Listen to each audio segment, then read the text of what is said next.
The belief that spirits continue to reside on earth after death and influence the lives of others is not scriptural. This is a Christian scriptural fundamental position that is seriously contradictory.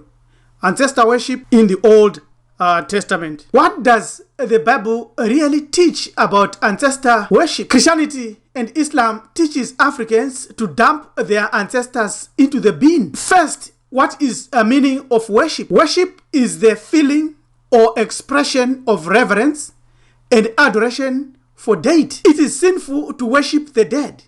Yet in Europe, you see buildings, schools, products, companies, and more with more names of dead people. There's nothing wrong with that, but all is wrong when it comes to Africa. Some synonyms for worship are reverence, revering, worshipping, veneration, venerating, adoration, adoring, devotion, praise, thanksgiving, praising, praying to, glorification, glorifying, glory, exaltation, exalting, extolment, extolling, homage, respect, honor, honoring, esteem, latria, dulia, laudation, and magnification. What about honoring parents? What about grandparents? Exodus 20:12 teaches honor. The Hebrew word there for honor, chabed, comes from the Bantu word, which is a Shona word, kubuda. We hear saying Shona kubuda mudumbu mamai. Very rich language for birth. Your coming forth from the parents is symbolic or similar or analogous from real being born from the actual hands of the Creator or God. The meaning of kabad or kabed includes honor or weight and used in conjunction with the glory of the Creator. No wonder there is serious judgment in dishonoring parents. Like something glorious, we have a sense of view or reverence for the person or a thing. Exactly the synonyms that we have demonstrated. Leviticus 19:3 says, every one of you shall revere his mother and his father and keep my Sabbath. I am the Lord your God. So Christians cannot say we should not dishonor our parents. How far do we honor our parents? It also goes to say in Deuteronomy 27:16, cursed is the one who treats his father or his mother with contempt. And all the people shall say amen. So this is clear. Proverbs 1 verse 8 says, my son, hear the instruction of your father and do not forsake the law of your mother. Proverbs 20 says, whoever curses his father or his mother, his lamp will be put out in deep darkness. Proverbs 30:17 says, the eye that mocks his father and scorns obedience to his mother, the ravens of the valley will pick it out and the young eagles will eat it. So this is serious business. But there are serious contradictions. Since there are other scriptures that seem to contradict Exodus 20:12 and many others, let us check this theological position and understand why Christianity, Islam, and any other religion or Judaism that bases itself on the Bible and teaches Africans not to follow their tradition because it is pagan, it is evil, it is not wanted or sinful. They must deal with these scriptures because there are contradictions. First, Ecclesiastes 9:5 says, the living at least knows they will die, but the dead know nothing. They have no further reward, nor are they remembered. Hold that scripture tightly. And remember that the Bible gives us genealogies of dead people. And the name of the biblical God is ancestral. In about a dozen places in the Bible, the Lord God is referred to as the God of Abraham, Isaac, and Jacob. You can read the scriptures that I'm showing here. Why? Here is another serious contradiction, inconsistent and paradoxical to this scripture, Ecclesiastes 9 verse 5. The witch of Endor, 1 Samuel 28, contradicts Ecclesiastes 9:5 because the witch of Endor is a woman who summons the prophet Samuel And Samuel's spirit came at the demand of King Saul of the kingdom of Israel in the first book of Samuel. If only Christians would know the source of their book, that it comes from somewhere, they would never have any difficulties with such contradictions. Number two, why are there genealogies in the Bible if the dead are useless and gone? Already we have demonstrated that in Europe, their Rudolf Diesel, who designed it, is dead. We still drive it. We still call his name. Ford died. We still call his name. Henry Ford, the founder of Ford, died. Many gadgets we use. Why, if the dead should just be ignored and their memory is gone, still we are holding their memory there? That is the genealogical tables, many genealogical tables, the complete genealogical table of Abraham. There it is. What is its purpose? What's the purpose of ancestry? What's the purpose of descendants and family trees? And many others that Europe so much reveres and loves. Why? Genealogies invokes memories. What is a memory? Memory is an energy, is a spirit of remembrance. Genealogy, it's a noun. Genealogy is for genes, a line of descent traced continuously from an ancestor. It's also a pedigree, ancestry, descent, lineage, line of descent, family tree, extraction, derivation, origin, heritage, parentage, paternity, birth, family, dynasty, house, race, strain, stock, breed, blood, bloodline, history, background, and roots. The word genealogy infers genes, the genes that make you up are ancestral. Line of descent, pedigree, descent from Old French, genealogy, 12th century. From late Latin, genealogia, tracing of a family. From Greek, genealogia, from genia, generation, descent. See genus and logia. An Old English word for it was folkatulu, literally folk a tale. What Africans do? Exactly. Genealogies are important because they give us history. Those who do not learn history are doomed to repeat it.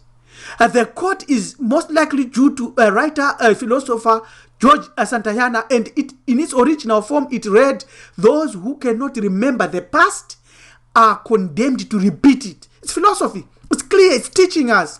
Africans have been tricked to forget the past. Islam has tricked Africans to forget the past. Christianity has tricked Africans to forget the past, not to consult the dead in an effort to learn the future. That's wrong. That's misunderstanding. This is scripture.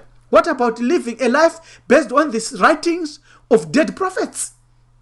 Now, in the Bible, there are table of nations. There is a family tree of Adam. There's a family tree of Abraham that we have shown. There's a genealogy of Jesus according to Christianity. There are genealogical ages. So why would ancestral worship not be possible? This is the crux of the problem. One of the greatest crux of the problem. Ancestor worship, sometimes called animism, is merely a reverence. Is it sin? No, it can't be, because we have seen already scripture after scripture proving it. Christians do not know their Bible. They understand and know interpretations or European interpretations of the Bible. African ancestral veneration, do you speak to your ancestors? What is a shrine? What is an altar? What is a spirit? What are libations? Open your ears to ancestors and you understand the language of spirits. When ancestors dance, the world honors us. The living dead philosophy is one that has confused a lot. This is where confusion was planted and it thrives today. The concept of the living dead involves Amadlos for the Zulus, Razana for the Madagascans, Mzimu for the Shonas. Confusion of the living dead is what is ruling us. Now let's look at other words like ancestors, where they come from. Ancestors in Hebrew is Rishonim, means first ones. The word ancestor appears in the English Bible only once. That's what they want you to believe, but that's wrong. That's a scholar who says that and gives a verse. But for their sake, I will remember the covenant with their ancestors whom I brought out of Egypt in the sight of the nations to be their God. I am the Lord. So ancestral agreements are binding, are covenantal. So why is he saying the word ancestor only appears once, whereas the whole Old Testament is full of covenant? That's wrong teaching. In all Christianity, that's wrong teaching. Today, we are splitting it and showing you that ancestor worship is not evil, is not sin. The Hebrew word, the ordinary adjective first occurs more than 200 times, and in many places was supposed to have been rendered ancestor or ancestors. But they changed it. In speaking of ancestors, the Old Testament ordinarily uses the word fathers, mazibaba, tategulu, or tateguru. L.O. Richards states that one can become ancestor by birth. Yes, it's automatic, straightforward. The Latin word for ancestor is antecel, predecessor, which means to go before. From ante plus cedere, to go. Why were ancestors truly in the heart of the spirituality of Africa? Because black Africans and thinkers remembered and knew and discovered the spirit or umoya, and they honored the neta or the neja. They honored the neja. Now, Africans discovered that the human body is composed of 9 parts. Here is a phrase that you must remember and recall. Kakati ba abuka bitiu ku sau se kemrenyu. Abuka tipiku sau se kemrenyu. Understanding death is critical here. The only clue is to ask what really dies. These are the 9 parts. This is what we would normally call the soul, split into 9 parts. Ka, kati, ba, ab, kabitu, ku, sahu, sekem, renyu. The cat, we deal with the 3 only that involves the issue we are dealing with. The cat is the physical body or the matter, which comes from the primordial waters via the gametes, parental gametes that have always existed via the law of reproduction. The ba is the individual soul, which allows you to think independent and free of your parents, on your own with your emotions. It sits in the heart. It vibrates from the heart. And the ka is the energy that allows life to be, or the essence of life or of living. The cat is all that is palpable and visible, hence material. As for the ka and ba, they are invisible, hence immaterial. Therefore, when you say you cannot worship the dead, you are correct. Because you can't worship a decomposed body, can you? But the energy of that body still thrives and still lives.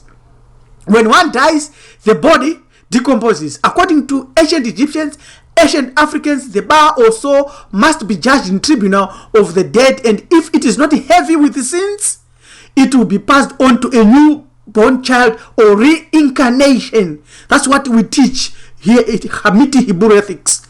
Otherwise, it is destroyed. But we know that energy as a matter of principle never dies. It transforms itself but never disappears. That is a physics law. Now, the living are dead and the dead are living. The dead are living. Although traditional African religion recognizes the supreme creator, followers do not worship him directly, as we feel we are not worthy. It's provable, it's correct today. Worship God and think things change. Nah, there is a process and a way and a protocol that is clear, that our ancestors passed, that is in our holy books. The supreme being is called upon in times of great hardship and need, like drought or epidemic that may threaten the entire community. So it's communal. So the whole of the African race, black people all over the earth, if we combine on a single, even for a second, and call upon him, he will rescue us. The supreme being is the connection between people and their environment. The dead joins the primordial ancestor and consequently serves as an intermediary between God and the living. That's why we have rituals for the dead. God being hidden, Imana, or Hameno, or Amen, and hardly approachable, humans are practically unable to communicate with him or her directly. So we see here a picture of the late Pharaoh Paini Jem, presenting himself before Usire or Osiris or Wasara or Osare for the last judgment of his Ba or his soul. That's an African king there. This picture has been taken from what many Africanologists consider as the holiest African book, called the Book of Coming Forth by Day, or Rahunyu Ret M. Haru, that is to say the book of emergency or coming forth into the divine light. So this is the process we are dealing with of death. Now, in conclusion, this is the eye of Ra. This is ancestral. The interpretation of the Old Testament given here is correct. African traditional way is also correct. Christianity and Islam have duped and divested African followers of their divine connection to the Creator via their ancestry. Our only way. An ancestor God is our God. They teach Africans to dump their ancestors into the being. The Hebrews say, Vehitmeka et avika chabed, and your mother, your father, honor them every time, and your ancestry is holy because it is the roots or the root to the Creator. Kakati ba abuka bit ku sausekem renyu. The word renyu is ancient African word which means ancestral name must never be forgotten. Thank you very much. Subscribe to our channel. This is Priest Rabbi Elem Tumizulu, Hamiti Hebrew Ethics. This is our website. Contact us on this website and let us rebuild our nation and let us rebuild this nation together. Thank you. Goodbye.